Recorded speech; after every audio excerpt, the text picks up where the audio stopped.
लिखें।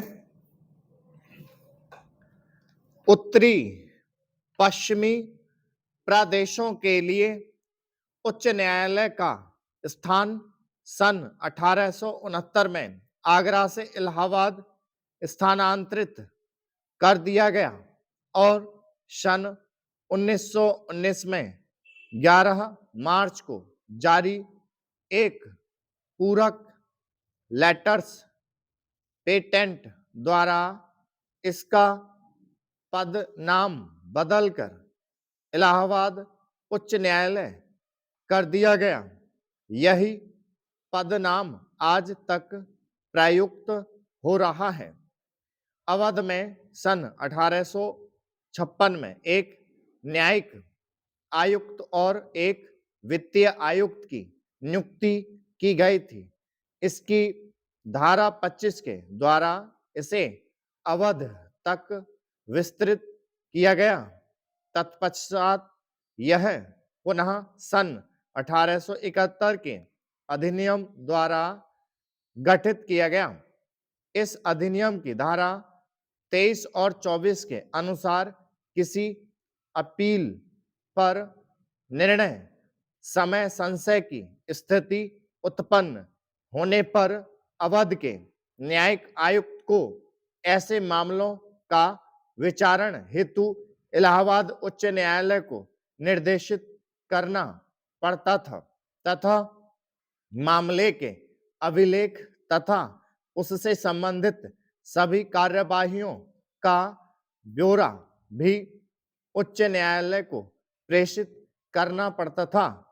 तब उच्च न्यायालय इस पर इस प्रकार सुनवाई करके मानो यह वहीं प्रस्तुत किया गया हो अपने निर्णय की एक प्रति अवध के न्यायिक आयुक्त को भेजता था, जो इसके बाद मामले का निपटारा उसी निर्णय के अनुसार कर देता है। अवध में न्यायिक आयुक्त का न्यायालय लगभग 170 वर्षों तक सर्वोच्च अपीलीय न्यायालय के रूप में कार्यरत रहा।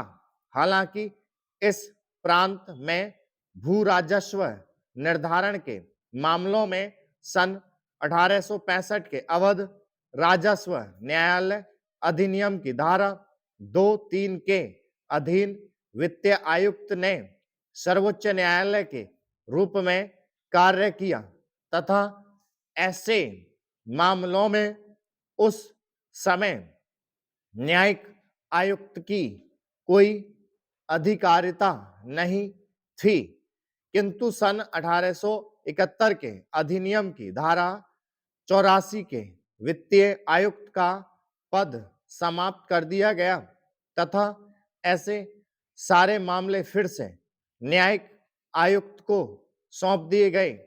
अवध न्यायिक आयुक्त के न्यायालय के स्थान पर लखनऊ में अवध मुख्य न्यायालय की स्थापना 2 नवंबर सन 1929 को की गई। इस बार ऐसा लेटर्स पेटेंट द्वारा नहीं बल्कि भारत शासन अधिनियम 1919 की धारा 80(a)(3) के अनुसार गवर्नर जनरल की पूर्व अनुमति से उत्तर प्रदेश विधान सभा द्वारा अधिनियमित अवध दीवानी न्यायालय अधिनियम सन 1925 के द्वारा किया गया। इस न्यायालय में एक मुख्य न्यायाधीश और 4 अवर न्यायाधीशों की नियुक्ति का प्रावधान था।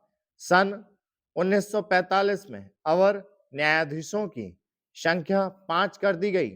वर्ष 1929 में इलाहाबाद उच्च न्यायालय के न्यायाधीश श्रीमान न्यायमूर्ति को अवध मुख्य न्यायालय का पहला मुख्य न्यायाधीश नियुक्त किया गया था। इस न्यायालय को 5 लाख रुपया एवं उससे अधिक राशि के वादों की सुनवाई करने के लिए साधारण दिया जाता था। स्टॉप